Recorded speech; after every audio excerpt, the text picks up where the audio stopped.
Hello and welcome to Running to Redline. Sitting behind me is my 2005 red C6 Corvette. I bought this car about 2 months ago and it's been absolutely fantastic, but it has one major cosmetic flaw, and that is that the headlights have microfractures pretty much all over them due to heat stress. This car has lived the entirety of its life down in Florida where we get very extreme heat, and as a result, over the 17 or 18 years that it has been sitting down here, it has developed heat stress fractures all through the headlights, and this pretty much is something that happens on the top outer layer in the clear coat of the headlights and kind of on that outer plastic edge. So I went ahead and found a tactic to fix this on Chrisfix's YouTube channel, so full credit to him for the technique used today. I'm going to leave that video in the description if you want to see exactly in depth how it's done, but in short, we're basically going to be wet sanding the headlights and then reapplying clear coat over them, and this should get rid of all of these scratches. So today I'm just going to be testing out how this method works and hopefully restoring the headlights on my C6 Corvette. So as we get started, looking at the headlights in their initial condition, you can see there's a lot of sun fading and crackling going along the surface of them. It's not that easy to see in the first clip, but when we get nice and close to them and really put it on an angle, you can see just how bad these headlights really are. After 17 years of heat abuse in Florida, they really do take a toll on the style of headlight, and it's the same thing on both sides. So the first thing we're going to be doing is taping them off. This was just putting the 2-inch painter's tape all around the edge of it, sealing the gasket and the paint. So anything that we do with wet sanding, the plastic rundown, or any of the clear coat, anything like that is not going to get onto our paint. I don't want to damage the paint or make the problem any worse than it already is. So this is what that left me with. Now we're pretty much ready to start with our first coat of wet sanding. This was with 600 grit. It's recommended to start with 400, but I didn't think it was that bad. So here I was with the 600 grit. This was just a simple wet sand in a swirling motion all around the headlight, and you can see all that plastic clear coat running down. That's the white color that you see in the water as it leaks down and pours down, and this is mainly just to get through that first damaged layer of clear coat and eliminate a lot of the scratches. So it looked like this. It ended up being pretty hazy, so I came back at it with 2000 grit sandpaper for the second kind of round of wet sanding, and this was supposed to really give us a more fine, smooth, polished surface, which the clear coat would eventually be responsible for bonding to. So that left me here with both headlights looking pretty hazy. This was the scuffed up surface that I had achieved with the 600 grit and 2000 grit wet sand. At this point I was pretty hopeful in the process and we were ready to go to clear coat. So before I did that though, I went ahead and put garbage bags all over the car. This is once again to protect the car from any clear coat overspray that we might get off of the headlights.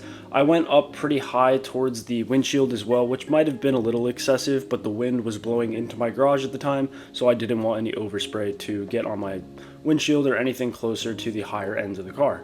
So the clear coat that we're using is this gloss clear that says it bonds to plastic. It's non-yellowing and UV. It was mentioned in the tutorial that this was pretty important, so I decided to just go with the same paint. Here we are doing our first coat, trying to go extremely light. I didn't want to risk any kinds of runs or anything like that. I did miss a spot or two, but we can come back and get that with the next coat of clear. This left it looking like this, which was pretty clear at the time. I had good faith in the process that this was going to work out all right. There was a little bit of weirdness going on, and then when I got close, I noticed this. This is kind of a spidering, crackling pattern that you could see all over the surface. I then did the second coat, and that left me here. This spidering, crackling pattern, whatever you want to call it, only seemed to get significantly worse with each coat. It almost looks like a lizard or snake skin, to be honest with you, but at this point I started to get kind of worried because the lens looked all crackly and it was almost worse than where it started. After the third coat, it only got worse. It got really hazy and cloudy, as you can see here, and at this point in time I realized this was probably a lost cause and something had went wrong somewhere, but I didn't fully understand what it was yet. Nevertheless, I let them sit for an entire 24 hours to see if it would do anything, see if it would help or go away, and while some of the crackling seemed to have dissipated, they kind of got this cloudy haze to them that made them just look even worse, so ultimately things went south. So here I am in the future after things went south, and I have three major theories as to what exactly went wrong.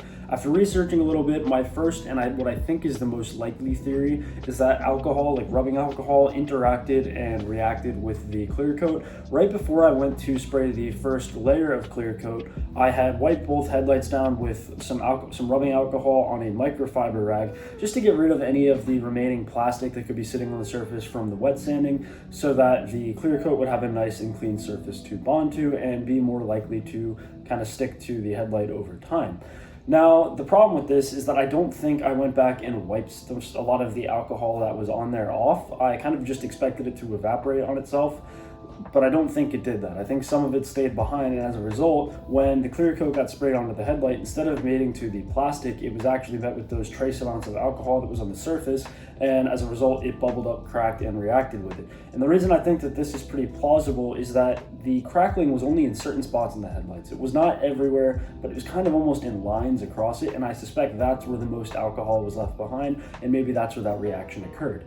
My second theory is that the clear coat itself was bad. This is not a brand new can of clear coat. It was actually sitting on my garage shelf for about 2 years before I went ahead and used it. I don't know how well paint and spray paint in particular stores, but I'm gonna guess not very well, because I think that definitely could have been a contributing factor.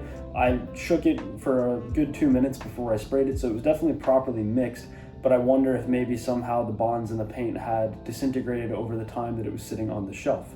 And my final theory is that humidity interfered with it. It's been kind of a well-known thing that you really shouldn't be painting in high humidity areas, but I didn't really have a choice. It was 95% humidity on the day that I painted, so I definitely don't think that helped, but I also don't believe that to be the major contributing factor.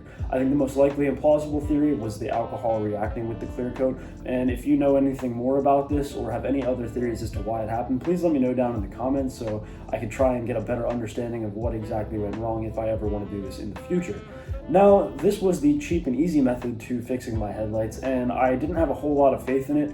I trusted that it would work, but I knew mine were pretty bad and damaged, so I didn't fully expect it to work, but that's all right, because I figured this was worth a try before I went ahead and tried any more expensive alternatives. But now that the headlights are completely trashed, I'm left with one of two options. The first of those is to pull the headlights, get a lens replacement kit, and take off the current lens and gasket and simply replace it with a brand new one. That is the slightly cheaper option, or the more expensive is to upgrade to like the C7 style headlights that can retrofit to the C6, but that's around $1,200 or something like that, so that's definitely the more expensive option. I'm likely going to have to choose one of these two and go with it in the future, and whichever one I do, I'll definitely be making a video on it, so keep an eye out for that, whether I am installing the C7 style or showing how to take apart the headlight lens, which is quite a pain in the butt, but it is what it is at this point. It was worth a try, and other than that, that's about it for this video. So if you are still here, I thank you for watching. I hope you got something out of this, and if you are going to try this for yourself, definitely go watch Chrisfix's video. Check out the actual method to doing it. Don't do what I did, because clearly something went wrong.